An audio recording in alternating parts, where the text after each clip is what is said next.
সম্মানিত উপস্থিতি, আমি আমার ঠিক আগ মুহূর্তের সম্মানিত অতিথির যে বক্তব্য শুনতে পেয়েছি সেটি শুনে সত্যি অনেক বেশি মুগ্ধ হয়েছি। এত বেশি বিমুগ্ধ হয়েছি যে এটা আমার কাছে অনেকটা স্বপ্নের মতো লাগছিল। একটা বিশ্ববিদ্যালয় তার শিক্ষার্থীদের নৈতিক উন্নয়নের জন্য চিন্তা ভাবনা করে, তার জন্য নানাবিধ উদ্যোগ অফিসিয়ালি তারা গ্রহণ করেন। এটি সংখ্যাগরিষ্ঠ মুসলমানদের বাংলাদেশে দুঃখজনক হলেও সত্য, এটি সচরাচর আমরা শুনতে পাই না। আমরা এর উল্টো চিত্র জানি। শুধুমাত্র একজন শিক্ষার্থী, কলেজ বিশ্ববিদ্যালয় পড়ুয়া একজন ছাত্র তার ধর্মচর্চার কারণে তাকে জঙ্গিবাদের তকমা দিয়ে তার উপরে নির্যাতনের স্টিম রোলার চালানোর ঘটনা এদেশে আমরা নিত্য নৈমিত্তিকভাবে জেনে আসছি। যেটা জানতাম না সেটা এখন জানা হলো আজ।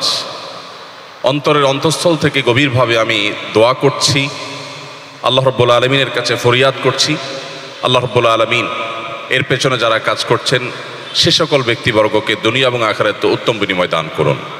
সম্মানিত উপস্থিতি, আমাদের হাতে সময় অনেক কম, আপনাদের অনেক প্রশ্ন, সে প্রশ্ন সবগুলোর উত্তর দেওয়া আসলে কয়েক ঘন্টা সময় সাপেক্ষ বিষয়। যেহেতু আসরের আগে আমাদের শেষ করতে হবে, এই জন্য আমার বিষয়ের উপর আমি খুব অল্প সময় কিছু কথা বলার চেষ্টা করব, এরপর আপনাদের প্রশ্ন উত্তরে চলে যাবো ইনশাআল্লাহ। আমরা যে বিষয়টিকে ফোকাসে আনতে চাই, যে বিষয়ে কথা বলতে চাই খুবই সংক্ষেপে আপনাদের সম্মুখে, সে বিষয়টি ইতোমধ্যে এই প্রতিষ্ঠানে চর্চা হয় এবং সেটা নিয়ে ভাবনা হয়। কর্তৃপক্ষ সেটিকে প্রতিষ্ঠিত করবার জন্য নানাবিধ উদ্যোগ গ্রহণ করেন, সেটি আমরা জানতে পেরেছি। আর সেদিকটি হলো আমাদের নীতি এবং নৈতিকতা, আমাদের মোরালিটির ডেভেলপমেন্টের জন্য আমরা কি কি পদক্ষেপ গ্রহণ করতে পারি, ইসলাম কিভাবে আমাদের নৈতিক মূল্যবোধকে স্ট্রং এবং শক্তিশালী করতে সাহায্য করে। এই জায়গাটায় ইসলামের সাথে অন্যান্য যে জীবন দর্শন আছে, অন্যান্য যে আইডিওলজি আছে, অন্যান্য যে ফিলোসফি আছে, সেগুলোর সাথে মৌলিক পার্থক্যের জায়গাগুলো কোথায়? যদি এই টপিকে অনেক কথা বলা প্রয়োজন, সময় অনেক কম, আমরা চেষ্টা করবো ইনশাআল্লাহ কিছুটা হলেও টাচ করার।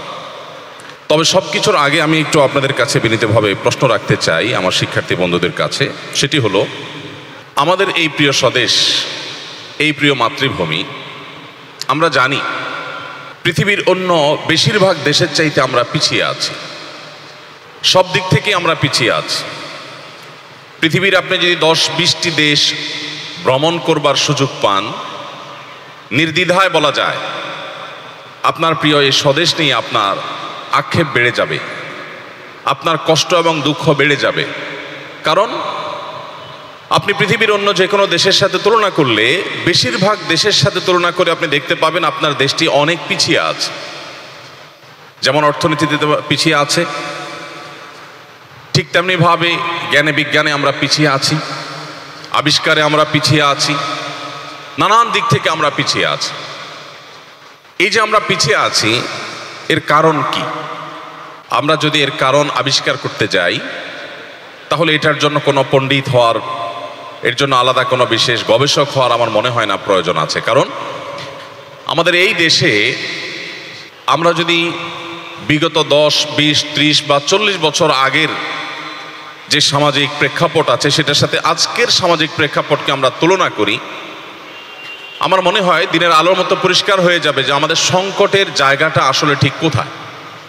আমাদের এই দেশে শিক্ষা প্রতিষ্ঠান, কলকারখানা, রাস্তাঘাট, অবকাঠামো এবং অন্য অনেক দিক থেকে আপনি যত পেছনে যাবেন দেখবেন যে আমরা পিছিয়ে ছিলাম।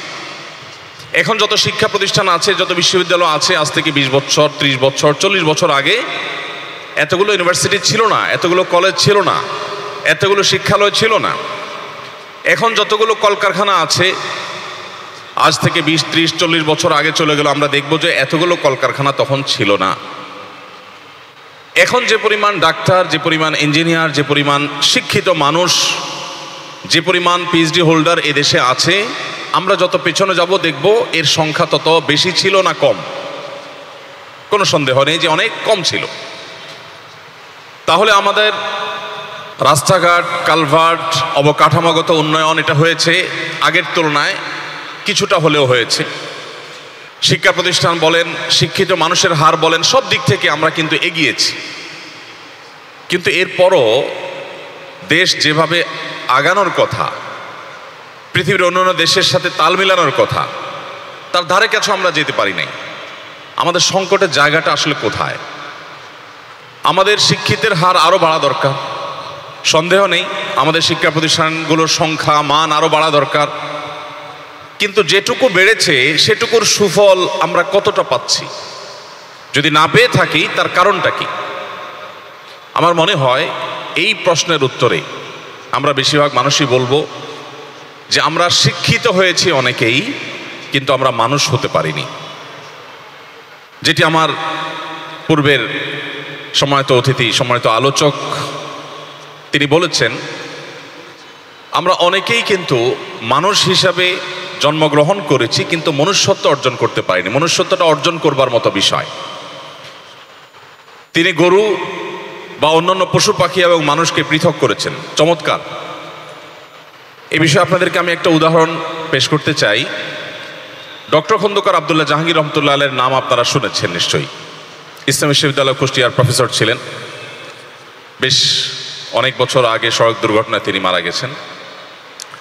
ডক্টর আব্দুল্লাহ জাহাঙ্গীর রহমাহুল্লাহ একটি উদাহরণ দিতেন। তিনি বলতেন, আল্লাহ রাব্বুল আলামিন মানুষ এবং অন্য সব পশু পাখিকে, অন্য সব প্রাণীকুলকে যে সৃষ্টি করেছেন, এই দুইয়ের মধ্যে পার্থক্যটা হলো আমাদের স্মার্টফোন এবং বাটন ফোনের মতো।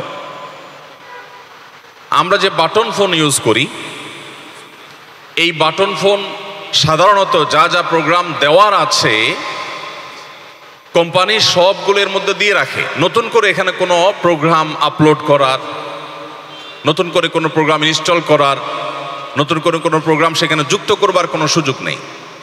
যেই ফোন বুক দেওয়া আছে সেটা, যে ক্যালকুলেটর দেওয়া আছে সেটাই ফিক্সড, ক্যালকুলেটর চেঞ্জ করার সুযোগ নেই। গেমস যদি কয়েকটা দেওয়া থাকে সেগুলোই ফিক্সড, নতুন কোনো গেমস সেখানে ডাউনলোড করবার কোনো সুযোগ নেই। কিন্তু স্মার্টফোনের দিকে তাকালে আমরা দেখব সেটা অনেকটা ব্ল্যাঙ্ক থাকে। সিস্টেমটা এমন থাকে যে আপনি আপনার সুবিধা মতো অ্যাপস নামায় নিতে পারছেন। আপনি কোন গেমটা ইউজ করতে চান সেটা আপনি নামিয়ে নিতে পারছেন। আপনি কোন ক্যালকুলেটরটা ভালো মনে করছেন সেটা আপনি আপনার সুবিধা অনুযায়ী ইনস্টল করতে পারছেন। তো স্মার্টফোন আপনার কাছে যখন কোম্পানি দেয়, আপনার হাতে যখন পৌঁছায়, তখন কিন্তু সেটা সম্পূর্ণ অনেকটা ব্ল্যাঙ্ক থাকে।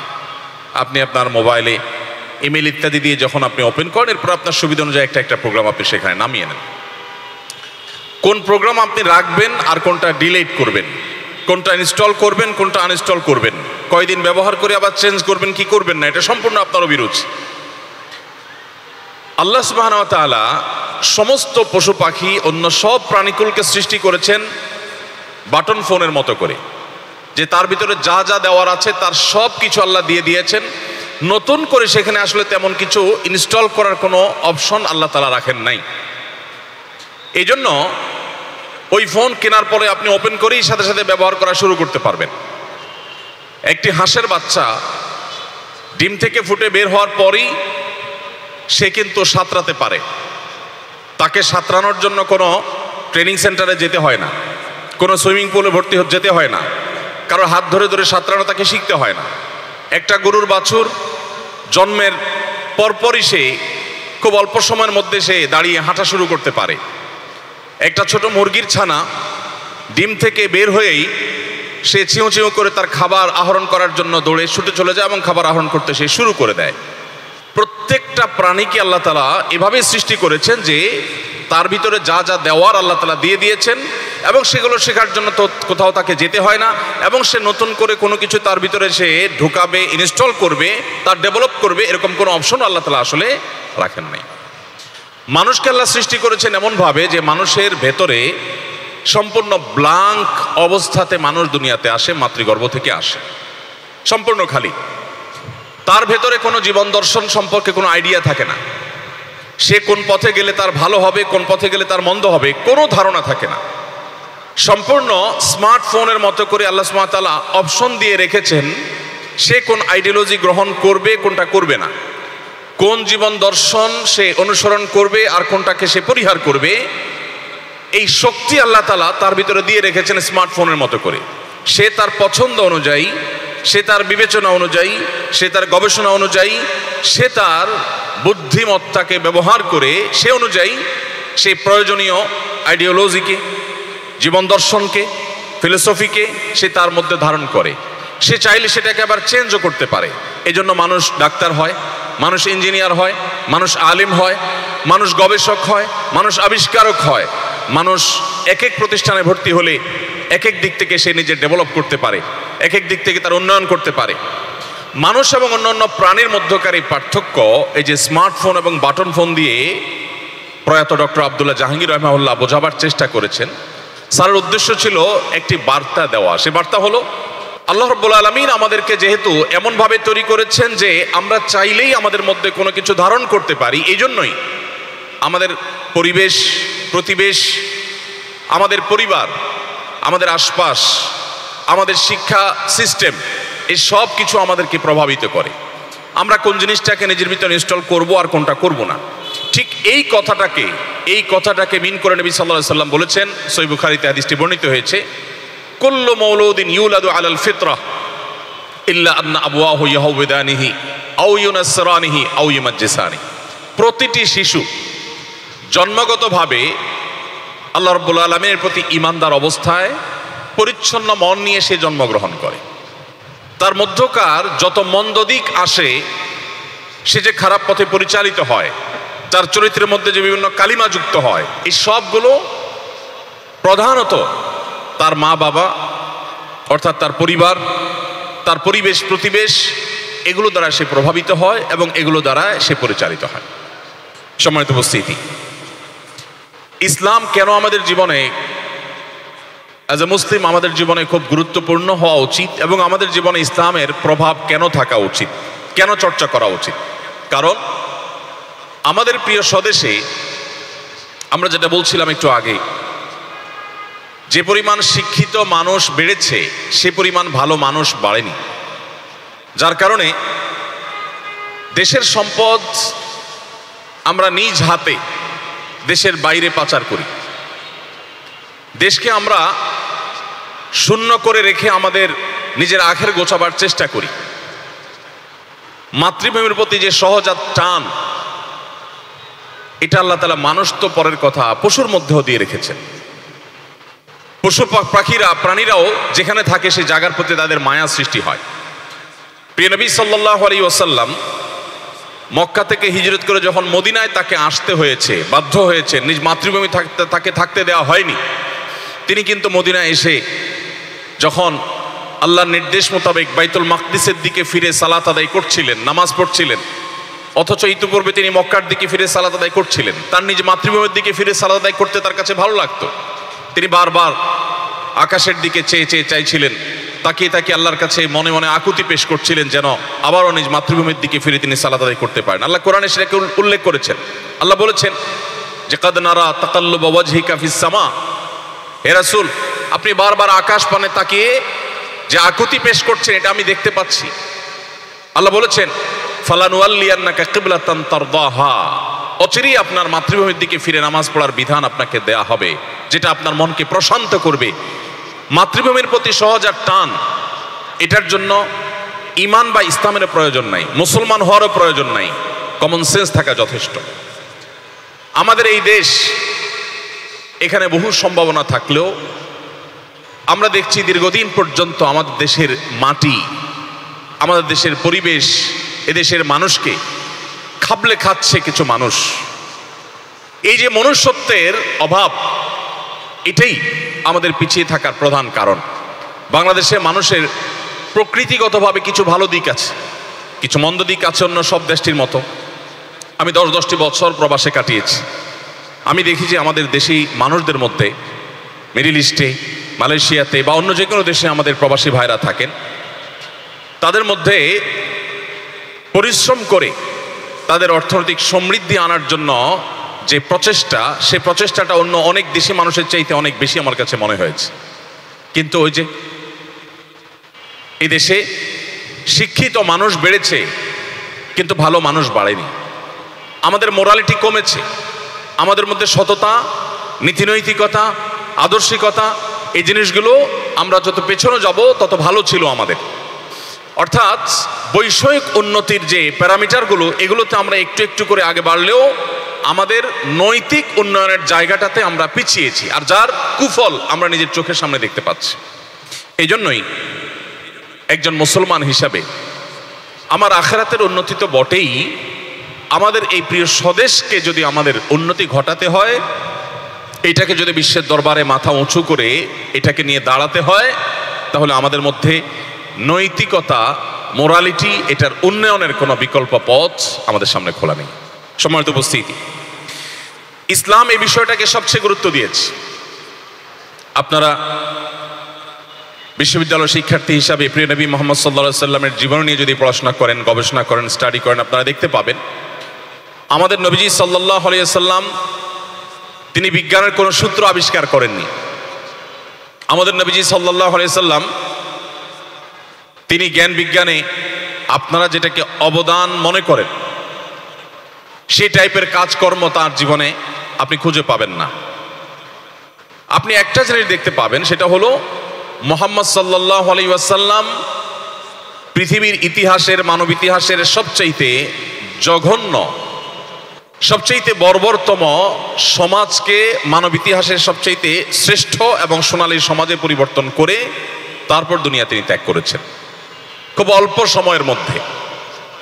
আমার শিক্ষার্থী বন্ধুদেরকে আমি মিন করছি যে আপনারা সবাই বয়সে তরুণ, এখানে সে অন্য ধর্মাবলম্বী কেউ থাকতে পারেন। মুহাম্মদ সাল্লাল্লাহু আলাইহি সাল্লামকে কেন আপনার চর্চা করতে হবে?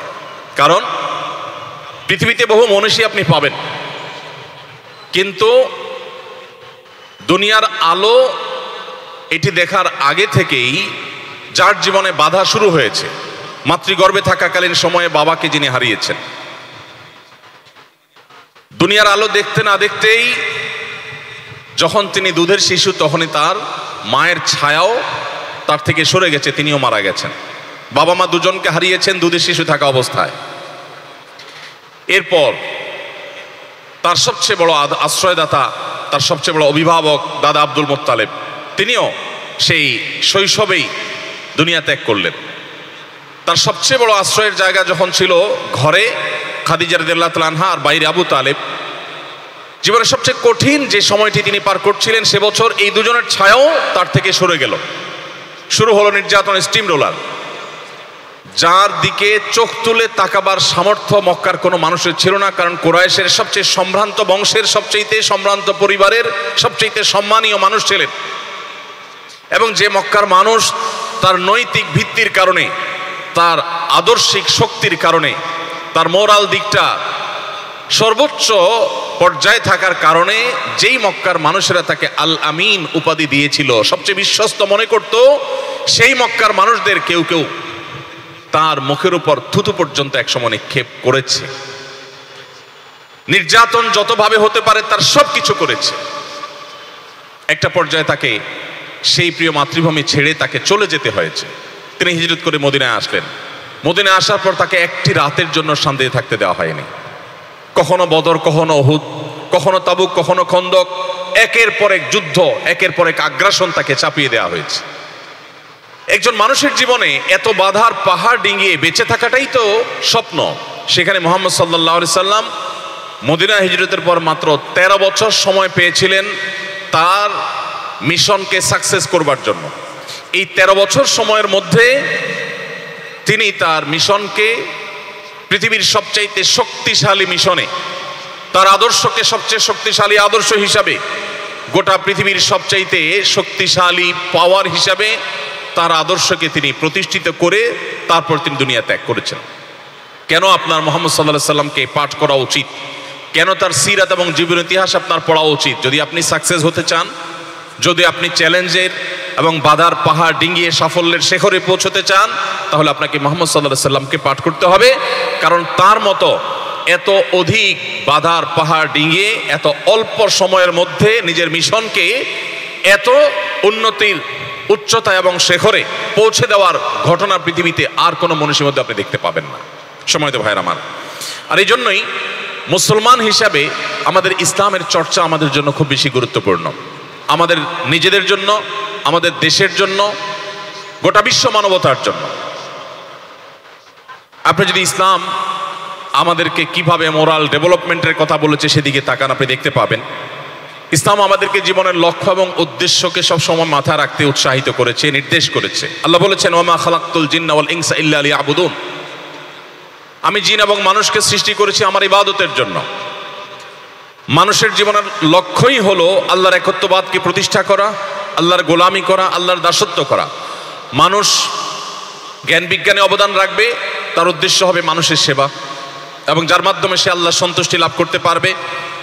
মানুষ পার্থিব কোনো উন্নয়ন করবে, কোনো কলকারখানা করবে, ব্যবসা বাণিজ্য করবে, উদ্যোক্তা হবে, যাই করবে তার উদ্দেশ্য হবে আমি আল্লাহর বান্দাদের জীবন মানকে উন্নত করবার জন্য চেষ্টা করছি, মানুষের জীবন সহজ করবার জন্য চেষ্টা করছি, আর এর মধ্য দিয়ে আমি আমার আল্লাহর সন্তুষ্টি চাই, সওয়াব চাই। এই যে মানুষের জীবনের মূল লক্ষ্যটা, এটা ইসলাম ঠিক করে দিয়েছে, অন্য কোনো কিছু ঠিক করেনি। আপনি জীবনে অনেক ভালো কাজ করতে পেরেছেন, অনেক মানব সেবা করতে পেরেছেন, মানুষের উন্নয়নে অনেক ভূমিকা রাখতে পেরেছেন, এতে আপনার কিছুটা মানসিক ভালো লাগা কাজ করবে বা করতে পারে। কিন্তু যদি আপনি যা করতে চেয়েছেন সেটা করতে না পারেন, তাহলে আপনার খারাপ লাগা কাজ করবে, আপনি ডিপ্রেসড হয়ে যাবেন। কিন্তু যদি আপনি ইসলামে আসেন, আপনার ইসলামে দেখবেন ডিপ্রেশনের কোনো পথ আপনার সামনে খোলা নেই। আমাদের কলেজ বিশ্ববিদ্যালয় পড়ুয়া তরুণদের একটা বড় অংশ এখন ডিপ্রেসড হয়ে যাচ্ছে। প্রতি বছরই আমরা দেখতে পাচ্ছি আত্মহত্যার প্রবণতা আমাদের ছাত্রদের মধ্যে বাড়ছে। এটা একটা ইন্ডিকেটর, এটা ইন্ডিকেট করে যে আমাদের শিক্ষার্থীদের মধ্যে ধর্মীয় চর্চা, তাদের ইসলাম চর্চা এটা দিন দিন কমছে। কারণ ইসলাম চর্চা যদি কার মধ্যে থাকে, সে কখনো আত্মহত্যা তো দূরের কথা, সে কখনো ডিপ্রেসডই হতে পারে না। কারণ আল্লাহ রাব্বুল আলামিন কোরআন কারীমে বলেছেন, ওয়ালা ইয়াইআস মির রাউহিল্লাহি ইল্লাল কওমুল কাফিরুন, আল্লাহর অনুগ্রহের আশা ছেড়ে দেওয়া।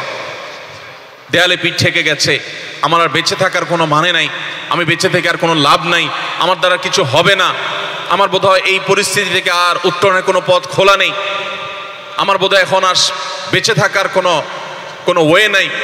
এই যে ভাবনা, আল্লাহ বলছেন এই ভাবনা তাদের মাথায় আসতে পারে যারা আল্লাহতে বিশ্বাসী না। যে আল্লাহতে বিশ্বাসী সে জানে দেয়ালে পিঠ ঠেকা বলতে কিছু নেই।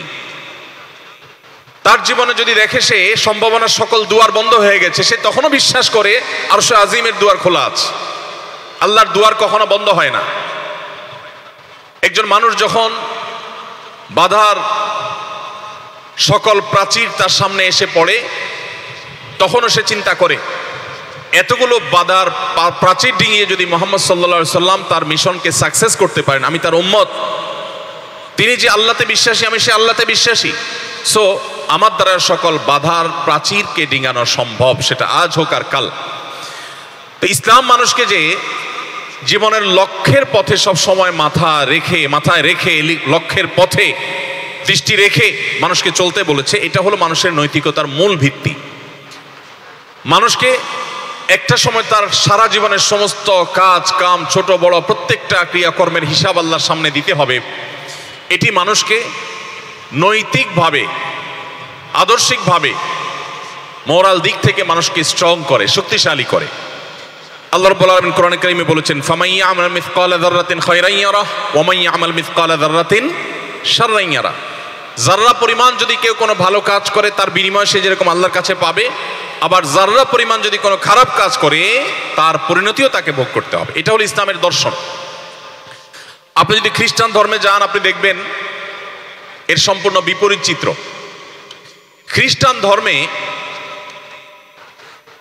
দীর্ঘদিন পর্যন্ত তারা আল্লাহর দেওয়া ওহীর উপরে প্রতিষ্ঠিত থাকা সত্ত্বেও একটা পর্যায়ে এসে তারা তাদের সেই জায়গা থেকে বিচ্যুত হয়ে যায়। এবং আজকের পৃথিবীতে যে খ্রিস্টানরা বসবাস করছে, এই সব খ্রিস্টানদের আপনি যদি জিজ্ঞাসা করেন যে তোমাদের কোনো অপরাধ, তোমাদের কোনো পাপাচার, তোমরা তো সৃষ্টিকর্তা বিশ্বাস করো, সৃষ্টিকর্তার অবাধ্যতায় যদি লিপ্ত হও, তার পরিণতি কি হবে, আপনি দেখবেন একটি কমন উত্তর তারা আপনাকে দিচ্ছে। কারণ আজকের পৃথিবীতে যারা খ্রিস্টান আছেন তাদের সবারই অলমোস্ট এই ধ্যান ধারণা আছে, এই বিশ্বাস আছে যে তারা যত পাপাচার করুক, যত অপরাধ করুক, তাদের কোনো টেনশন নাই, কোনো দুশ্চিন্তা নাই। কারণ তাদের নবী এবং আমাদেরও নবী, আল্লাহ নবী ঈসা আলাইহিস সালাম, তাদের ধারণা মতে তিনি যেহেতু শুলে চড়তে হয়েছে, তিনি শুলে চড়ে তাকে মৃত্যুবরণ করতে হয়েছে অত্যন্ত করুণভাবে, এটা তাদের বিশ্বাস, আমাদের বিশ্বাস নয়। কোরআন আমাদেরকে বলছে ওমা কাতালুহু ওমা সালাবুহু বার রাফাহুল্লাহ, আল্লাহ তাআলা তাকে তুলে নিয়েছেন, তাকে হত্যা তারা করতে সক্ষম হয়নি ইহুদিরা। তো যাই হোক, খ্রিস্টানরা মনে করে আমাদের নবী ঈসা আলাইহিস সালাম যেহেতু তিনি নিজের জীবন দান করেছেন, অতএব তার উম্মত কিয়ামত পর্যন্ত যত মানুষ আসবে ঈসা ইসলামের অনুসারী হিসেবে দাবিদার, তাদের সবার সমস্ত অপরাধ, সমস্ত ক্রিয়াকর্ম, সমস্ত পাপাচার, সব খারাপ কাজের দায়ভার তিনি বহন করে ফেলেছেন, যার কারণে তাদের আর কোনো শাস্তি হবে না। এই একটি বিশ্বাসের কারণে আপনি দেখবেন তাদের মধ্যে লাগামহীনতার চরণে। আপনি দেখবেন তার বাইবেল এক কথা বলছে, তার কর্মকাণ্ড আরেকটা, এবং ন্যূনতম ওই ঈসা আলাইহিস সালামের যে আদেশ নিষেধগুলো সেগুলোকে মেনে চলার যে আগ্রহ, সে আগ্রহ তাদের মধ্যে নেই, কারণ দায়মুক্তি দেওয়া আছে এই বিশ্বাসের মধ্যে। ইহুদিদের কথা আল্লাহ তাআলা কোরআনে স্বয়ং বলেছেন। আল্লাহ বলেছেন যে ইহুদিরা তারা বলে লান তামাসসানান নারু ইল্লা আইয়ামাম মা'দুদাহ, আমাদেরকে আগুন বা জাহান্নাম যদি স্পর্শ করে সেটা হবে খুব সামান্য কয়েকদিনের জন্য, এরপর আমরা চিরকালের জন্য জান্নাতে চলে যাব, এটা তাদের বিশ্বাস। এভাবে অন্য যত জীবন দর্শন আছে, ধর্মীয় যত ফিলোসফি পৃথিবীতে আছে, এর মধ্যে একমাত্র ইসলাম দেখবেন যে দিন আপনাকে বলছে ফামান ইয়ামাল মিসকালা যাররাতিন খায়রান ইয়ারা ওয়া মান ইয়ামাল মিসকালা যাররাতিন শাররান ইয়ারা, বিন্দু মাত্র কোনো খারাপ কাজ আপনি করবেন, এর পরিণতি আপনাকে ভোগ করতেই হবে, যদি না আপনি তওবা করে আল্লাহর কাছ থেকে সেটা মাপ আদায় করে নিতে না পারেন। ঠিক একইভাবে ইসলাম আমাদেরকে এও বলেছে যে আপনি কোনো নবী রাসূলের সন্তানও যদি হন, পীরের সন্তান হওয়া তো অনেক দূরের কথা, ইমাম সাহেবের ফ্যামিলি হওয়া তো পরের কথা, কোনো নবী রাসূলের ফ্যামিলিও যদি হন, দুই পয়সার কোনো ফায়দা হবে না যদি আপনি আদর্শিকভাবে সঠিক পথে না থাকেন। ইসলাম আমাদেরকে যে জীবন দর্শন দিয়েছে, এই জীবন দর্শন আসলে ভালো মানুষ তৈরি করতে সাহায্য করে। কিন্তু এরপরও আমরা বাংলাদেশের প্রেক্ষিতে আমরা যদি বলি, বেশিরভাগ মানুষ নিজেদেরকে মুসলমান দাবি করছি, অথচ দুর্নীতিতে আমরা পৃথিবীর অন্য সব দেশকে ছাড়িয়ে চলে যাই কেন? অন্য অনেক খারাপ দিক থেকে আমরা অন্যান্য দেশের চাইতে এগিয়ে যাই কেন? তার প্রধান কারণ হলো ইসলামটাকে আমরা সঠিকভাবে অনুধাবন করতে আমরা পারি নাই, এবং ইসলামের সঠিক চিত্রটা আমাদের সামনে, আপনাদের সামনে আমরা তুলে ধরতে পারি নাই, এটা আমাদের দুর্ভাগ্য। দ্বিতীয়ত, ইসলাম 5 ওয়াক্ত নামাজের কথা বলেছে। আপনি অন্য অনেক ধর্ম আছে দেখবেন যে ধর্মে আপনাকে শুধু আপনাকে নাম ধারণ করলেই চলবে অনেকটা, ইসলাম বলে না, নাম ধারণ করলে চলবে না, আপনাকে 5 ওয়াক্ত নামাজ পড়তে হবে। দৈনিক 5 বার যদি আপনি নামাজে হাজিরা না দেন, অনেক ইমামদের মতে আপনার মুসলমানিত্বের খাতা থেকে নাম কাটা যাবে। আপনি আদমশুমারিতে বা মানুষের চোখে মুসলমান থাকতে পারেন, আল্লাহর খাতে আপনি মুসলমান থাকবেন না, অনেক ইমামদের মত এটি। ওমর রাদিয়াল্লাহু তাআলা আনহু, ইসলামের দ্বিতীয় খলিফা, তিনি বলেছেন লা হাজ্জা ফিল ইসলাম লিমান তারাকা সালাহ, যে ব্যক্তি নামাজ ত্যাগ করে, নামাজ পড়ে না, ইসলামে তার কোনো হিস্সা নেই, কোনো অংশ নেই। এখন প্রশ্ন হলো যে আমাদের দেশে যারা নামাজ পড়ে 5 ওয়াক্ত, তারা কি সবাই ভালো? আমরা তো দেখি মসজিদ থেকে বের হয়ে রোনাজারি করে, চোখের পানি ফেলে, দোয়া করে বের হয়ে অফিসে বসে তিনি আবার সে ঘুষের লেনদেন করছেন। আমরা তো দেখি রোজা রেখে অনেকে ড্রয়ারটা খুলে বলে যে টাকাটা ড্রয়ারে রাখেন, আমি ইফতারের পরে নেব। আমরা তো দেখি যে অনেক সময় লম্বা দাড়ি, বুক পর্যন্ত শুভ্র সাদা দাড়ি চলে আসছে, অথচ টেলিভিশনের স্ক্রিনে আমরা দেখি যে তিনি খাদ্যে ভেজাল করার দায়ে তিনি মোবাইল কোর্ট দ্বারা দণ্ডিত হয়েছেন, অথচ তার শুভ্র দাড়ি প্রমাণ করছে যে তিনি 5 ওয়াক্ত নামাজি, তার কপালে দাগও আছে। এর কারণ কি ভাইরা আমার? এর কারণ একটু আগে যেটা বললাম সেটা হলো যে আমাদের বেশিরভাগ মুসলমানদেরই ধারণা হলো ইসলাম শুধুই ইবাদত সর্বস্ব একটা জীবন বিধান। এটা আমাদের মোটা দাগে একটা ভুল। ইবাদতকে ইসলাম গুরুত্ব দিয়েছে, প্রাধান্য দিয়েছে, এর মানে এই নয় যে ইসলাম শুধুই ইবাদত সর্বস্ব দিন। ইসলামে আপনি দেখবেন সবচেয়ে বেশি গুরুত্ব আরোপ করা হয়েছে যে বিষয়গুলোতে, তমল থেকে একটা হলো মানবাধিকার, মানুষের অধিকার, মানুষের নীতি নৈতিকতা এবং চরিত্র, এটাকে ইসলাম সবচেয়ে বেশি গুরুত্ব দিয়েছে। সহিহ মুসলিমের একটা হাদিস আপনারা অনেকে শুনে থাকবেন, নবীজি সাল্লাল্লাহু আলাইহি ওয়াসাল্লাম বলেছেন মা মিন শাইইন ইউদাউ ফিল মিজানি ইয়াওমাল কিয়ামাতি আসকালু মিন হুসনিল খুলুক। কিয়ামতের ময়দানে মানুষের সব ভালো কাজগুলোকে আল্লাহ তাআলা পরিমাপ করবেন, কাজ পরিমাপ করবেন। এই হাদিস যখন নবীজি বলেছেন 1450 বছর আগে, তখন সাহাবীদের কাছে এটা বোঝা বেশ কঠিন ছিল। মানুষের ক্রিয়া কর্ম এটা আবার কিভাবে মাপা যায়? মানুষ ভালো করেছে মন্দ করেছে এটাকে আবার পরিমাপ করা যায় কিভাবে? কিন্তু আজ আমরা জানি অনেক কিছুই মানুষ পরিমাপ করতে শিখছে। এখন আমরা জ্বর মাপি, আমরা এখন আবহাওয়ার গতি প্রকৃতি মাপি, আমরা অনেক কিছুই মাপতে পারি। নবী করিম সাল্লাল্লাহু আলাইহি সাল্লাম যে আমল মাপার কথা বলেছেন, সেটা তখনকার মানুষের একজনও আক্ষরিক অর্থে সেটাকে বোঝার অনুধাবন করার কোনো সুযোগ ছিল না। বাট তারা ঈমান এনেছেন যে মুহাম্মদ সাল্লাল্লাহু আলাইহি সাল্লাম আল্লাহর নবী, তিনি কোনো কিছু বলেছেন আমার বুঝে আসুক আর না আসুক সেটা মহাসত্য। একসময় পৃথিবী বুঝেছে যে হ্যাঁ সেটাও সম্ভব। আজও ইসলামের অনেক বিধিবিধান আছে যেগুলো আমাদের অনেকের কাছে পরিষ্কার না। কেন আল্লাহ এটা বলেছেন, এটা করলে আমাদের লাভ কি হবে, আমরা অনেক সময় বুঝতে পারি না। কিন্তু হতে পারে 200 বছর 500 বছর পরে পৃথিবীতে যারা আসবে তারা সেটা বুঝতে পারবে।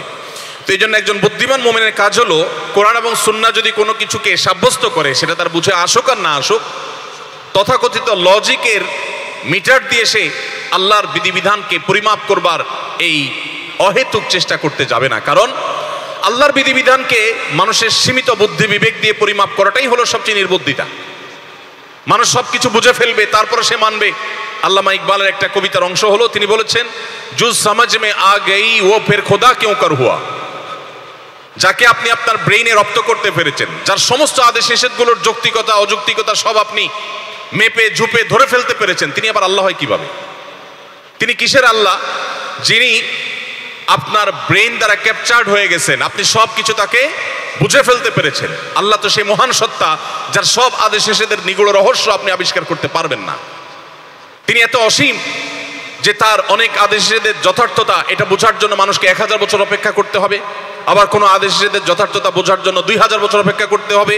আবার এমনও হতে পারে কোনো আদেশ নিষেধের নিগূঢ় রহস্য মানুষ কিয়ামত পর্যন্ত আবিষ্কার করতে পারবে না। এটাই তো আল্লাহর অসীমত্বের প্রমাণ। সময়ত উপস্থিতি, তো যে কথাটি আমি বলছিলাম, আমল মাপা হবে। মানুষের আমল আবার ক্রিয়াকর্ম আবার কিভাবে মাপা হয়, এই সন্দেহ তৈরি হওয়ার কথা সাহাবীদের মধ্যে, কিন্তু একজনের মধ্যে তৈরি হয়নি। কারণ তারা ঈমান এনেছেন নবী সাল্লাল্লাহু আলাইহি ওয়াসাল্লামের প্রতি, তিনি যা বলেন তা আল্লাহর ওহী। ইন হুয়া ইল্লা ওয়াহয়ুন ইউহা মা ইয়ানতিকু আনিল হাওয়া ইন হুয়া ইল্লা ওয়াহয়ুন ইউহা।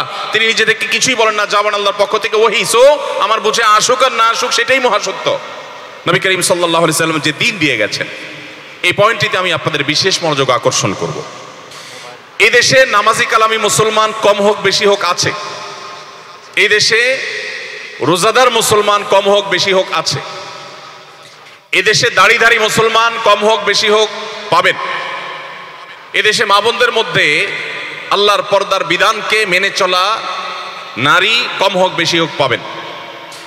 যেটার দুর্ভিক্ষ চলছে, যেটার খরা চলছে, যেটার কারণে পৃথিবীর অন্য সব দেশ থেকে আমরা পিছিয়ে আছি, যেটার কারণে আমরা আজ নামধারী মুসলমান হয়েও মুসলমানিত্বের কোনো প্রকাশ সমাজে ব্যক্তিতে রাষ্ট্রে আমরা ঘটাতে পারিনি, সেই পয়েন্টটি হলো আমরা মানুষের অধিকার, অন্যের প্রাপ্য অধিকার সম্পর্কে আমরা সচেতন নই। ইসলামের এই বিষয়টাকে আমরা সবচেয়ে বেশি অবহেলা করি, যার কারণে একজন পাকা সাদা দাড়িওয়ালা দোকানদার তিনি দেশি মসুরের ডালের সাথে ইন্ডিয়ান মসুরের ডাল মিক্স করে দেশি মসুর ডাল বিক্রি করেন।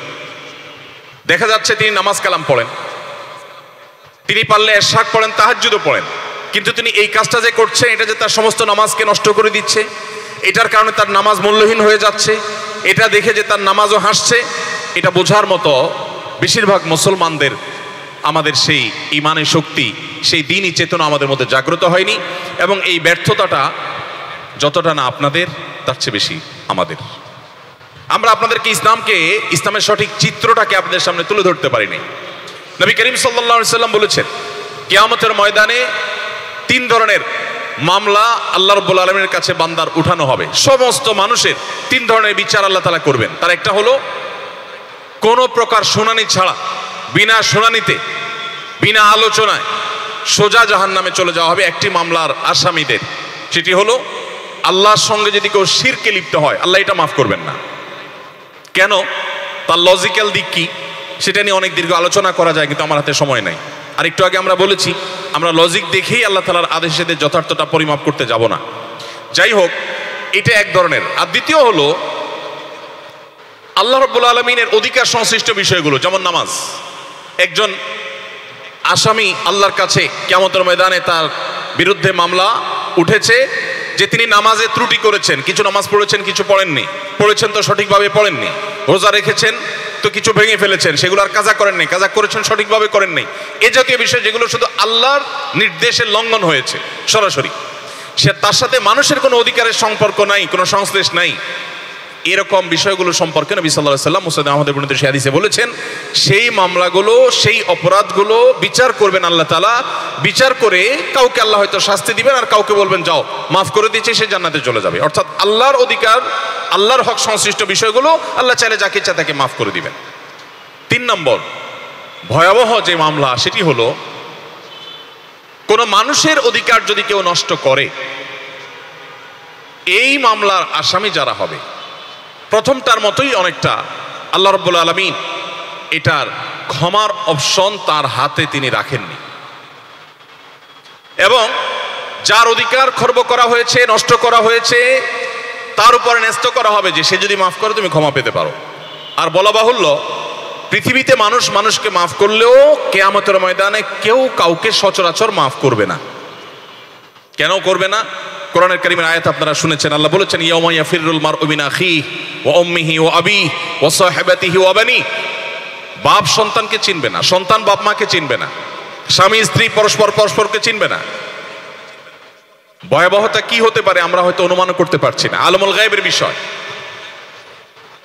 পৃথিবীতে আমরা বসবাস করে মহাশূন্যের অনেক কিছু আমরা আমাদের কাছে স্বপ্নের মতো মনে হয়, তাহলে যে মহাশূন্য মানুষের নাগালের মধ্যে সেটা যদি আমার কাছে স্বপ্নের মতো মনে হয়, তাহলে যেটা মানুষের নাগালের বাইরের জগৎ, অদৃশ্যের জগৎ, আলমুল গায়ব কোরআনের ভাষায়, সেটা আমাদের ধারণা, আমাদের কল্পনার চাইতে কত ঊর্ধ্বে, কত ভিন্নতর, সেটা বোঝার জন্য শুধুমাত্র আল্লাহ রাব্বুল আলামিনের অসীম ক্ষমতা সম্পর্কে ঈমান থাকাই যথেষ্ট।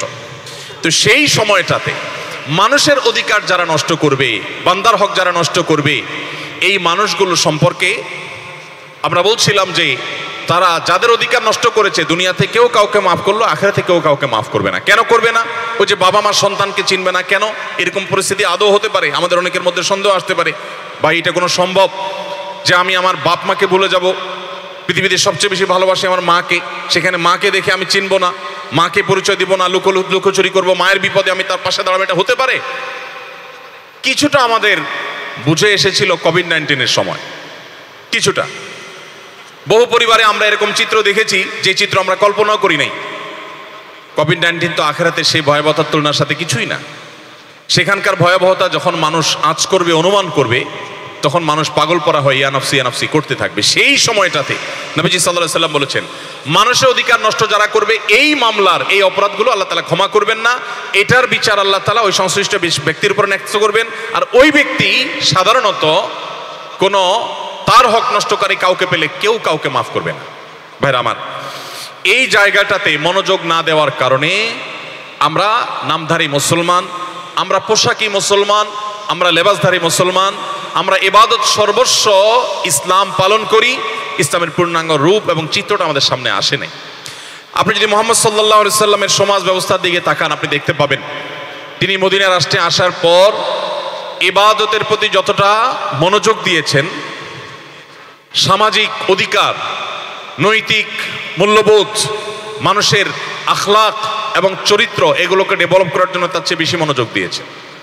আপনি যদি নবী সাল্লাল্লাহু আলাইহি সাল্লামের জীবনী গ্রন্থ আর-রাহিকাল মাকতুম অনুবাদ হয়ে গেছে বাংলা সব বিভিন্ন ভাষায়, যদি খুলেন আপনি দেখতে পাবেন মদিনায় আসার পর নবী সাল্লাল্লাহু আলাইহি সাল্লামের যে হাদিসগুলো ছিল সেগুলোকে অ্যানালাইসিস করলে দেখবেন তার সবগুলোই হলো মানুষের অধিকার সংশ্লিষ্ট, মানুষকে ভালো মানুষ করবার প্রচেষ্টা, এবং সেটা তিনি করে সফল হয়েছেন। তো ইসলাম কিভাবে আমাদের মোরাল ডেভেলপমেন্ট করে, যে ইসলামকে যদি আপনি সঠিকভাবে ধারণ করেন, আপনার দ্বারা ঘুষ খাওয়া সম্ভব হবে না, এবং ঘুষ আপনাকে খেতেও হবে না। কারণ আপনি যদি ইসলামী জীবন দর্শনকে বুঝে ফেলেন, রিজিকের মালিক আল্লাহ তাআলা, এই বিশ্বাস আপনার থাকবে, সো আপনি অতিরিক্ত টাকা পয়সা কামাই করার জন্য অবৈধ পথে যাওয়ার কোনো প্রশ্নই ওঠে না। সে পথে যাওয়ার মানেই হলো আপনি নামধারী মুসলমান, আপনি ইসলাম বুঝেন নাই। আপনি যদি বুঝেন যে আল্লাহ তাআলা রাজ্জাক যুল কুওয়াতিল মাতিন, আপনি যদি বিশ্বাস করেন ওমা মিন দাব্বাতিন ফিল আরদি ইল্লা আলাল্লাহি রিজকুহা, এই পৃথিবীতে যত প্রাণী বিচরণ করে সবার রিজিকের দায়িত্ব আল্লাহ নিয়েছেন, এই বিশ্বাস যদি আপনার থাকে তাহলে আপনি ভুল পথে পা বাড়াবেন না। আপনি যদি বিশ্বাস করেন কিয়ামতের ময়দানে সব মাফ হলেও মানুষের অধিকার মাফ হবে না, ছাত্র মানুষ রাস্তা বের হয়েছেন দু চার বন্ধু একসাথে বের হলে ইয়াং মানুষ শরীরে একটা ভাব আসে, রিকশাওয়ালার সাথে এক কথা দুই কথা বলতে বলতে তর্কাতর্কি হয়েছে, মেরে দিয়েছেন চড়, মুখ দিয়ে বলে দিয়েছেন গালি, বেচারা দুর্বল, কিচ্ছু বলতে পারেনি। আপনার জুলুম সহ্য করে সে গামছাটা দিয়ে চোখের পানি মুছে চলে গেছে, আর বাকি জীবনে কখনো হয়তো তার সাথে দেখা হবে না, কিন্তু একদিন দেখা হবে মাস্ট। আপনার চোখের সামনে এসে, মুখের সামনে এসে দাঁড়াবে। নবীজি সাল্লাল্লাহু আলাইহি সাল্লাম বলেছেন, আতাদরুনা মানিল মুফলিস, তোমরা কি জানো সবচেয়ে বড় ভিখারি কে? সাহাবীরা বলেছেন, হে আল্লাহর রাসূল, আল মুফলিসু ফিনা মাল্লা দিনার লাহু ওয়ালা দিরহামা, যার টাকা পয়সা নাই আমরা তো তাকেই গরিব জানি।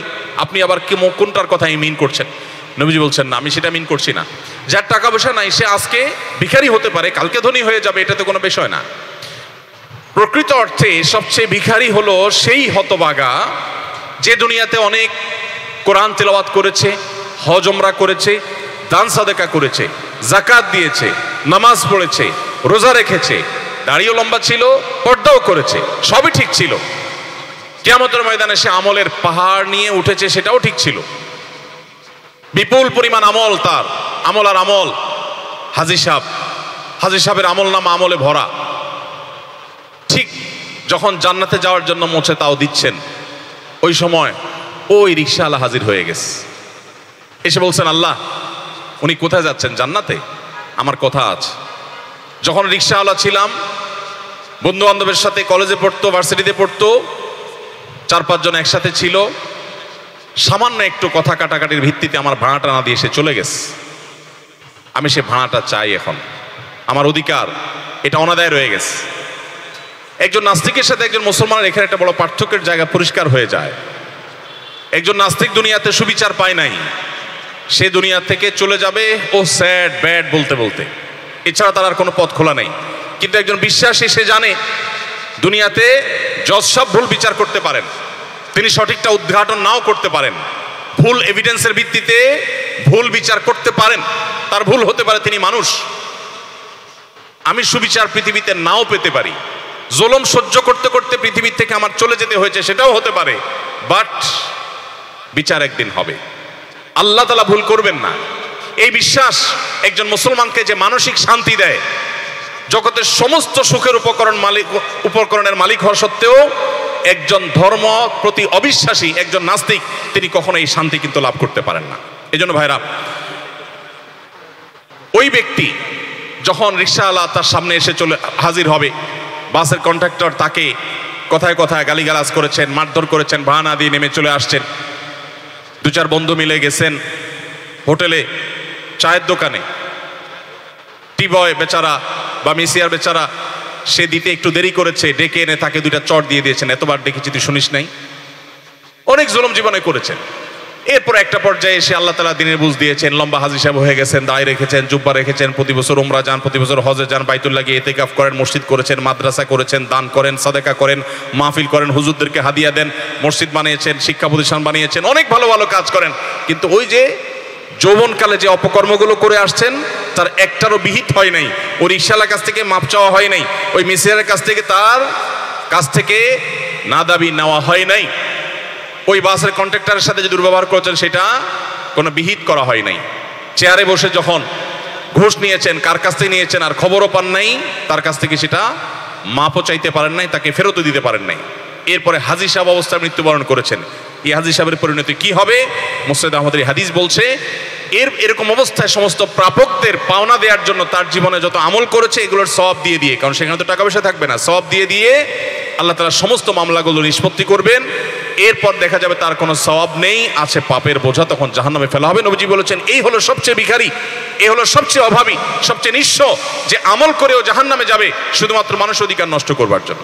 ভাইরা আমার, আজ আমাদের অফিস আদালতে, আমাদের সরকারি বেসরকারি বিভিন্ন জায়গায় মানুষ নাজেহাল হয়, মানুষ অধিকার খর্ব হয়। কারণ আমরা ভালো মুসলমান না, আমরা ইসলামটা ভালো করে বুঝতে পারি নাই। আমরা ইসলামকে পোশাকই একটা বিষয় বানিয়ে নিয়েছি, ইসলামকে শুধুমাত্র ইবাদত ধর্ম বানিয়ে নিয়েছি। আপনি যদি ইসলামের বান্দার হক সম্পর্কে পড়াশোনা করেন, আপনি যদি সময় দেন, স্টাডি করেন, আপনি দেখবেন ইসলাম শুধুমাত্র মানুষ নয়, অন্যান্য প্রাণীদের অধিকার রক্ষা করার কথা বলে। কোনো পশু পাখি আল্লাহ তাআলা হালাল করেছেন, জবে করে খেতে হবে। নবী সাল্লাল্লাহু আলাইহি সাল্লাম বলেছেন, জবে করার আগে তোমার ছুরি ভালো করে ধার দিতে হবে, এটা তোমার উপরে কর্তব্য। যদি না দাও তাহলে পশুকে অহেতুক তুমি যে দীর্ঘ সময় দিয়ে তাকে জবে করতে গিয়ে কষ্ট দিচ্ছ, এর জন্য আল্লাহর কাছে তোমাকে জবাবদিহি করতে হবে। এক ব্যক্তি পিপিলিকা পোড়াচ্ছিলেন আগুনে, নবী সাল্লাল্লাহু আলাইহি সাল্লাম দেখে তাকে বলেছেন, পিপিলিকা তোমাকে উপদ্রব করে, কষ্ট দেয়, তুমি তাকে নিধন করতে চাও, করতে পারো, সে অধিকার আল্লাহ তোমাকে দিয়েছেন, কিন্তু তুমি পৈশাচিক আনন্দ করতে পারো না তাকে পুড়িয়ে। তুমি তাকে যদি হত্যা করতে হয় করে ফেলো, কিন্তু সেই হত্যা যদি তুমি নির্মমভাবে করো, পৈশাচিকভাবে করো, সে অধিকার তোমাকে দেয়নি। মুসলমানরা নবী করিম সাল্লাল্লাহু আলাইহি সাল্লামের নেতৃত্বে 26-27টি যুদ্ধ করেছে। নবী করিম সাল্লাল্লাহু আলাইহি সাল্লামের নেতৃত্বে করা সেই যুদ্ধগুলোতে সর্বসাকুল্যে কত সংখ্যক মানুষ মারা গেছে আমরা কি জানি? কত মানুষ মারা গেছে?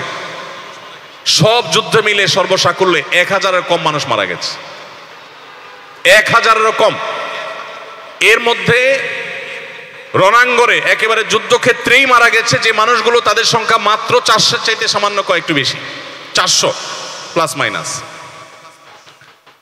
এই 400 মানুষ মারা গেছে 26-27টা যুদ্ধে নবী সাল্লাল্লাহু আলাইহি ওয়াসাল্লামের সারা জীবনে। আর প্রথম এবং দ্বিতীয় বিশ্বযুদ্ধ মিলে কত মানুষ মারা গেছে? কত মিলিয়ন? 100 মিলিয়নের বেশি মানুষ মারা গেছে, মুসলমানরা করেনি। মুহাম্মদ সাল্লাল্লাহু আলাইহি সাল্লাম যে মানবিক মূল্যবোধের পৃথিবী গড়ে গেছেন, এখনকার পৃথিবী সেটা কল্পনাও করতে পারে না। আমরা যদি আবারও সেই ইসলামকে নিজেদের মধ্যে ধারণ করি, ইসলামকে যদি চর্চা করি, সলিড ইসলামটা যদি বোঝার চেষ্টা করি, আমি বিশ্বাস করি সেদিন আবারও ফিরে আসবে ইনশাআল্লাহ তাআলা। আমি আপনাদের উদাত্ত আহ্বান রাখতে চাই আজকের এই ইসলামিক সেমিনারের মাধ্যমে, যে ইসলামটাকে আমরা একটু জানার চেষ্টা করি। আমরা জন্মসূত্রে মুসলমান হওয়া সত্ত্বেও বেশিরভাগ মানুষই এই দেশের, আমরা ইসলাম জানা বলতে মক্তবে অথবা কোনো হুজুরের কাছে বা কোনোভাবে আমরা আমপারা কায়দা কোরআন রিডিং পড়তে পারা আর কিছু দোয়া কালাম মুখস্থ করাকে আমরা ইসলাম শিক্ষা হিসাবে ধরে নিয়েছি। এটা আমাদের আরেক দুর্ভাগ্যজনক অধ্যায়। ইসলাম শিক্ষার জন্য এই পরিণত বয়সে আপনাদের এখন বিভিন্ন রকম অনলাইন অফলাইনে কোর্স আছে, বেসিক কোর্সগুলো আপনারা করে ফেলতে পারেন। কোরআনের একটা অনুবাদ কপি আপনাদের কাছে থাকা দরকার। আপনি আল্লাহর কালাম কি বলেছে আগাগোড়া বুঝে একবার হলেও বোঝার চেষ্টা করা উচিত। এই যে রমাদান আসছে, আসুন্নাহ ফাউন্ডেশন থেকে আমাদের একটি ঘোষণা আছে, এই রমাদানে পুরো কোরআন অর্থ সহকারে যিনি বোঝার চেষ্টা করবেন, এবং আসুন্নাহ ফাউন্ডেশন থেকে রমাদানের শেষ শুক্রবারে বাদ ফজর একটি অনলাইনে কম্পিটিশন হবে শুধুমাত্র অনুবাদের উপরে। কোনো ডিপ তাফসির, একবারে গভীর তাফসিরের কোনো আলোচনা নয়, শুধুমাত্র আল্লাহ কি বলেছেন এই কথার অনুবাদ থেকেই এমসিকিউ প্রশ্ন করা হবে 100। এই প্রশ্নের সঠিক উত্তরদাতাদের জন্য 15 লক্ষ টাকা পুরস্কার আমরা ঘোষণা করেছি, এবং প্রথম, দ্বিতীয়, তৃতীয় যারা হবেন এই 3 জনকে ওমরা করাবার ঘোষণা আমরা দিয়েছি আলহামদুলিল্লাহ। আমি আপনাদেরকে উদাত্ত আহ্বান রাখতে চাই যে আপনারা আপনাদের এই প্রতিষ্ঠান থেকে, আপনাদের এই জায়গা থেকে আপনারা এই রমাদানকে কোরআন বোঝার জন্য যদি আপনারা নির্ধারণ করে ফেলেন যে আমি প্রতিদিন অন্তত তারাবিতে যে পরিমাণ তেলাওয়াত হয়, প্রথম কয়েকদিন 1.5 পারা, এরপরে প্রতিদিন 1 পারা করে, তাতে আমার পুরো রমাদানে পুরো কোরআন বোঝা সহজ হয়ে যাবে। আমাদের এই কাজটি এখনো করা হয়নি, অথচ আমরা বেশিরভাগ মানুষই নিজেকে মুসলমান দাবি করছি। আল্লাহ কি বলেছেন কোরআনে? আমি যদি এখন অডিয়েন্সকে জিজ্ঞাসা করি, আমার হাতে সময় নেই, যে কোরআনে আল্লাহ তাআলা বহু আদেশ করেছেন, 5টি আদেশের কথা বলেন কোরআন থেকে, আমি বিশ্বাস করি এখানে 5টা হাত উঠবে না। আমি যদি বলি আল্লাহ তাআলা কোরআনে বহু নিষেধ করেছেন, 5টি নিষেধের কথা বলেন যে আল্লাহ কোরআন নিষেধ করেছেন, একবার স্পেসিফিক বলতে পারবেন যে কোরআনে এটা নিষেধ করা হয়েছে, আমি জানি 5টা হাতে হয়তো উঠবে না। আল্লাহ কোরআনে অসংখ্য ইতিহাস, বহু জাতির ইতিহাস আল্লাহ উল্লেখ করেছেন। যদি 3টা ঘটনা বলতে বলা হয়, 3টা ইতিহাস কোরআন যেভাবে বলেছে সেভাবে বলতে বলা হয়, আরবিতে বা কোরআনের মূল টেক্সটে না, একেবারে নিজের ভাষা বাংলায়ও বেশিরভাগ আমরা বলতে পারবো না। দুর্ভাগ্য আমাদের, আমরা নাম সর্বস্ব মুসলমান, আমরা জ্ঞান নির্ভর ইসলামের বিশ্বাসী না বেশিরভাগ মানুষ। আপনি সেই ধর্মের অনুসারী যেই ধর্মের প্রথম শব্দ হলো ইকরা, পড়ো, এটা 2025 সালের ঘটনা না, এটা আজ থেকে 1500 বছর আগের ঘটনা। 1500 বছর তো বহুত দূরের কথা। আমি আমার শৈশবের কথা আমার মনে পড়ে। আমি যে গ্রামে বড় হয়েছি আমি দেখেছি গ্রামের অনেক অভিভাবকরা ছেলে মেয়েকে পড়ানোটা তাদের জন্য ক্ষতিকর এবং লসের কাজ মনে করতেন। তারা কেন? তারা মনে করতেন যে ক্ষেত খামারে কাজ করবে, তার ফল আমার ঘরে আসবে, ফসল ঘরে আসবে, পড়ালেখা আমার কি কাজ হবে? 20 বছর 30 বছর আগের বাংলাদেশে যদি পড়ালেখার এই অবস্থা হয়, পড়ালেখার এই মূল্য হয়, এখন অবশ্য ভিন্ন পরিস্থিতি। একজন রিক্সা চালক, দিনমজুর, তিনিও বুঝেন যে বাচ্চাকে পড়ালেখা না করলে কিছুই হবে না, তিনি সেজন্য সব চেষ্টা করেন। কিন্তু 20, 30, 50 বছর আগেও আমাদের দেশে মানুষ পড়ালেখার এতটা গুরুত্ব বুঝতো না। তাহলে 1500 বছর আগের পৃথিবী, আপনি যদি ক্ষণিকের জন্য সেখানে ফিরে যান, যে 1450-1500 বছর আগের পৃথিবীতে মানুষের কাছে জ্ঞানের গুরুত্ব কি ছিল? তখনকার মানুষের কাছে, নবী সাল্লাল্লাহু আলাইহি ওয়াসাল্লাম মক্কা যাদের মধ্যে এসেছেন তাদের কাছে জ্ঞান বলতে বোঝানো হতো ঘোড়ার বংশ পরম্পরা মুখস্থ করা। অনেক ব্যক্তি ছিলেন মক্কায় যারা ঘোড়ার বংশ পরম্পরা মুখস্থ করতে, এই ঘোড়ার নাম কি, তার বাপের নাম কি, তার বাপের নাম কি, এইভাবে করতে করতে 15, 20, 30, 50 সিঁড়ি পর্যন্ত মুখস্থ করেছে। সমাজের মানুষ বলতো, ওয়াও কি জ্ঞানী মানুষ। এই ছিল অবস্থা। সেই সমাজের বুকের উপরে দাঁড়িয়ে মুহাম্মদ সাল্লাল্লাহু আলাইহি ওয়াসাল্লাম বলেছেন, প্রথম নির্দেশ কোরআনের, ইকরা বিসমি রাব্বিকাল্লাযী খালাক, তোমার যে রব তোমাকে সৃষ্টি করেছেন তার নামে তুমি পড়ো। এই পড়ার নির্দেশ ইসলাম দিয়েছে আপনাকে প্রথম। আপনি সেই ধর্মের অনুসারী, আরেকটা ধর্ম আপনি দেখাতে পারবেন না যে প্রথম নির্দেশ দিয়েছে পড়ার কথা। আজ নারী অধিকার নিয়ে অনেক লম্বা লম্বা কথা বলতে শোনা যায়, অনেক মুখরোচক কথা আপনারা শুনতে পাবেন, কিন্তু যেই সমাজ নিজের কন্যা সন্তানকে শুধু কন্যা হিসাবে পৃথিবীতে আসা এটাকে অপরাধ মনে করে জীবন্ত পুঁতে ফেলতো, সেই সমাজের বুকের উপরে দাঁড়িয়ে মুহাম্মদ সাল্লাল্লাহু আলাইহি ওয়াসাল্লাম বলেছেন, মাত্র 2টি কন্যা সন্তান যদি কোনো বাবা সঠিকভাবে লালন পালন করে, সদাচরণ করে, বৈষম্য না করে, অধিকার নষ্ট না করে, তাদেরকে সুশিক্ষা দেয়, নৈতিক শিক্ষা দেয়, তাহলে আল্লাহ রাব্বুল আলামিন তাকে জান্নাতে দিবেন। শুধু তাই নয়, তারা নবী করিম সাল্লাল্লাহু আলাইহি ওয়াসাল্লামের সাথে জান্নাতে থাকার সৌভাগ্য লাভ করবে। আপনি কোরআন হাদিসে কোথাও দেখাতে পারবেন না 1 ডজন ছেলে জন্ম দিলে, 1 ডজন ছেলেকে মানুষ করলে জান্নাতের বারান্দায়ও যাওয়া যাবে, এরকম একটা হাদিস আপনি দেখতে পাবেন। কিন্তু মাত্র 2টি কন্যা সন্তানকে সঠিকভাবে লালন পালন করলে তার ফজিলতের কথা বলা হয়েছে। যেখানে নারী হিসাবে জন্মগ্রহণ করাটাকে অপরাধ হিসাবে দেখা হতো, সেই সমাজের বুকের উপরে দাঁড়িয়ে মুহাম্মদ সাল্লাল্লাহু আলাইহি সাল্লাম সমাজকে এমন পরিবর্তন করেছেন যে সাহাবীরা তখন কন্যা সন্তানের বাবা হওয়ার জন্য সবাই অস্থির এবং ব্যাকুল থাকতেন মাত্র অল্প সময়ের মধ্যে। এখন নারীবাদী যে স্লোগানগুলো আপনি শুনতে পান, এগুলো তো বিদেশিদের তহবিলকে হালাল করবার জন্য, এগুলো তো বিদেশিদের থেকে ফান্ড পাওয়ার জন্য, এগুলো তো একটা ভাবসাবের ব্যাপার হয়ে গেছে, এগুলো বলতে পারে একটা ফ্যাশনের ব্যাপার হয়েছে। মুহাম্মদ সাল্লাল্লাহু আলাইহি সাল্লাম যখন করেছেন তখন কোনো ফান্ড দেওয়ার মানুষ ছিল না, কোনো তহবিল আসার জায়গা ছিল না, কোনো বিদেশিদের খুশি করার ব্যাপার ছিল না, কোনো ফ্যাশনের ব্যাপার ছিল না। আপনি সেই ধর্মের অনুসারী, আপনাকে মানবিক হওয়ার জন্য, আপনাকে মানবাধিকার সম্পর্কে সচেতন হওয়ার জন্য, আপনাকে মানবিক মূল্যবোধে সচেতন হওয়ার জন্য, আপনাকে মনুষ্যত্ব নিজের মধ্যে জাগ্রত করবার জন্য আপনাকে পশ্চিমাদের কাছে ধর্ণা দিতে হবে না, আপনাকে পৃথিবীর কারো কাছে যেতে হবে না, আপনাকে কোরআনের কাছে ফিরে আসতে হবে, আপনাকে হাদিসের কাছে ফিরে আসতে হবে। আপনি শুধু মুসলমান হন, আপনি মানবিক অটোমেটিক হয়ে যাবেন। আপনি যদি মুসলমান হন, আপনি নৈতিক মূল্যবোধ সম্পন্ন অটোমেটিক হয়ে যাবেন। আপনি যদি মুসলমান হন, আপনি সৎ মানুষ এমনি হয়ে যাবেন। আপনি যদি মুসলমান হন, আপনি আপনার দেশের প্রতি কোনো অকল্যাণমূলক কোনো কাজ করতে পারবেন না। আপনি শুধু মুসলমান হন, আপনার দ্বারা কারো কোনো কষ্ট হবে না। আপনি শুধু মুসলমান হন, এই পৃথিবীর শান্তি প্রতিষ্ঠায় সবচেয়ে বলিষ্ঠ ভূমিকা আপনার দ্বারাই হবে ইনশাআল্লাহ তাআলা। এই জন্য ভাইরা, আমি আশা করব যে আমরা নামে মুসলমান না হয়ে জ্ঞানে ইসলাম চর্চা আমরা পরিপূর্ণভাবে মুসলমান হওয়ার চেষ্টা করব। ইসলাম আমাদেরকে মুহাম্মদ সাল্লাল্লাহু আলাইহি ওয়াসাল্লামকে মডেল হিসাবে রেখেছেন। আল্লাহ বলেছেন, লাকাদ কানা লাকুম ফি রাসূলিল্লাহি উসওয়াতুন হাসানাহ, আল্লাহ রাসূলের মধ্যে তোমাদের জন্য উত্তম আদর্শ রয়েছে। সর্বোত্তম মডেল নবী করিম সাল্লাল্লাহু আলাইহি ওয়াসাল্লাম, অন্য কোথাও এটা পাবেন না।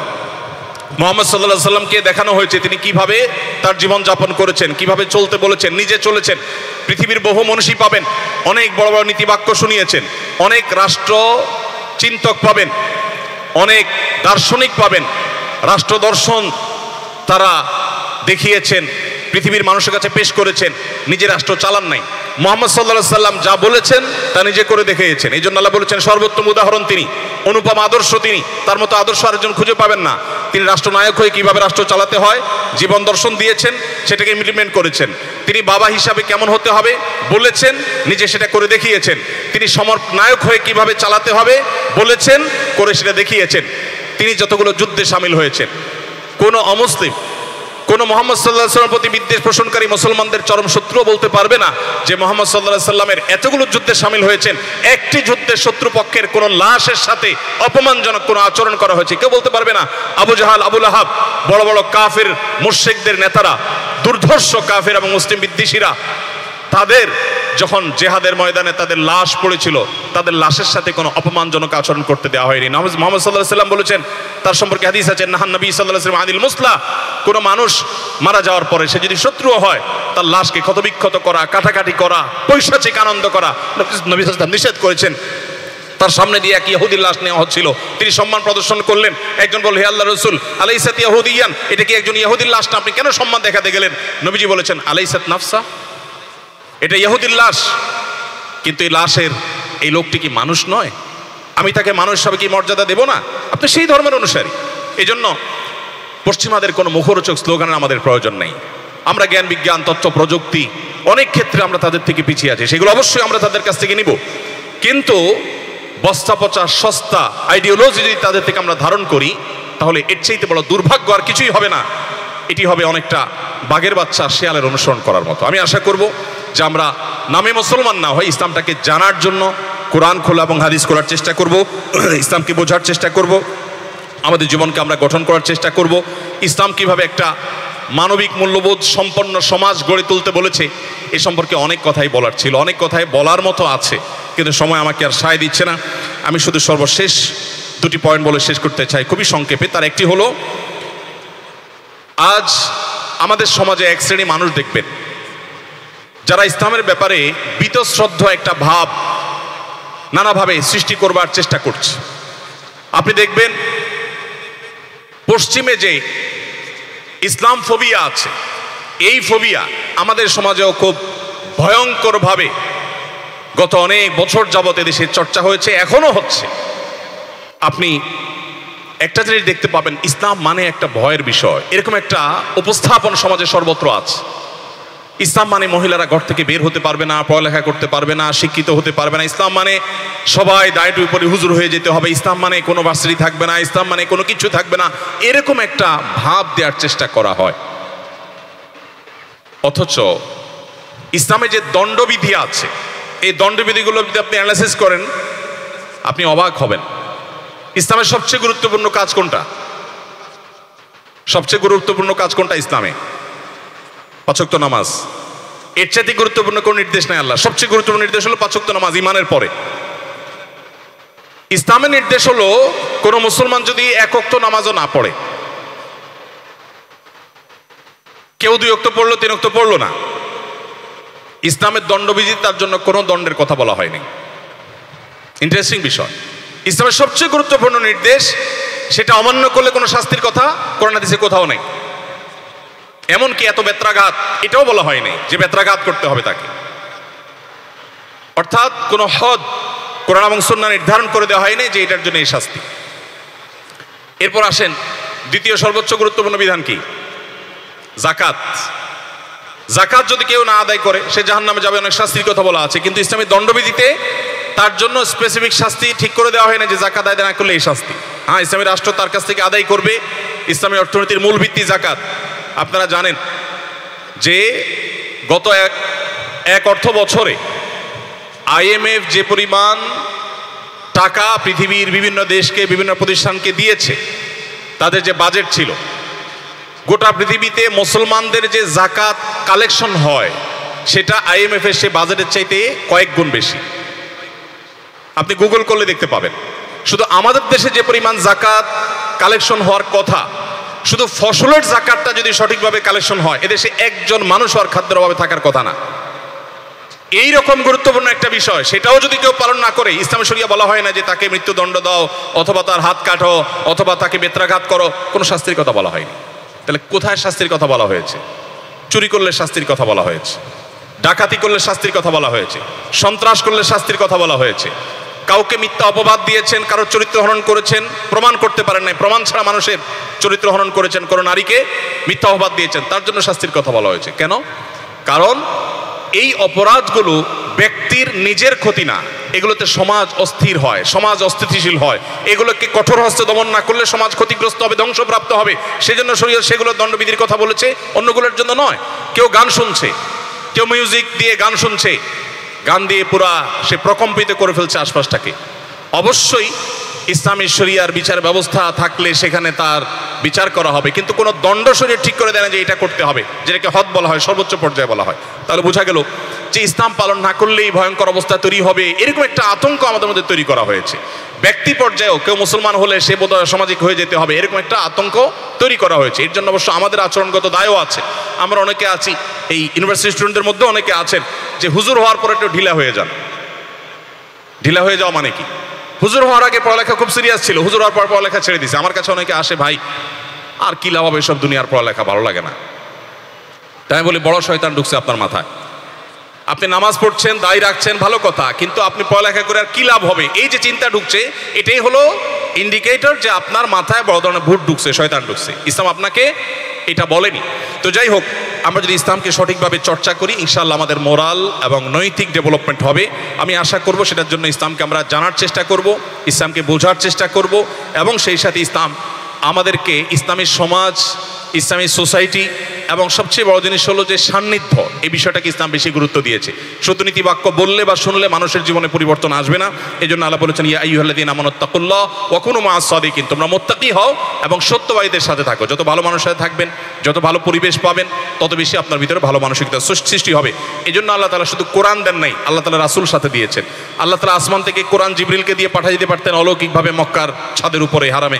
সেটা না করে আল্লাহ তাআলা মুহাম্মদ সাল্লাল্লাহু আলাইহি ওয়াসাল্লামকে দিয়েছেন কেন? সান্নিধ্যের জন্য।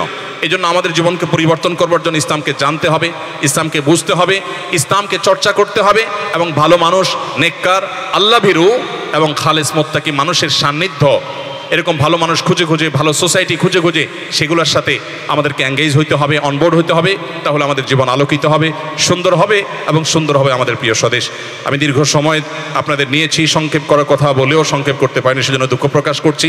আচ্ছা, তাহলে 15 মিনিট সময় নিতে বলছেন কর্তৃপক্ষ। আমি 15 মিনিটের ভিতরে প্রশ্ন খুব দ্রুত আমি উত্তর দিয়ে দিচ্ছি। যদি পিতামাতা সন্তানের বিষয়ে উদাসীন হয়, সন্তানের ইচ্ছাকে প্রাধান্য না দেয়, অপমানজনক কথা বলে, বার্ধক্য বয়সে উপনীত পিতামাতার সেবা করা কি সেই সন্তানের কর্তব্যের মধ্যে পড়ে কিনা? যদি সেবা করে এবং পাশাপাশি তার সাথে করা অবিচারের জন্য খারাপ ব্যবহার করে, তাহলে তার শাস্তি কেমন হবে? দেখুন, এই প্রশ্ন উত্তরে আমার অনেক কথা বলা দরকার, কিন্তু সময় তো নাই।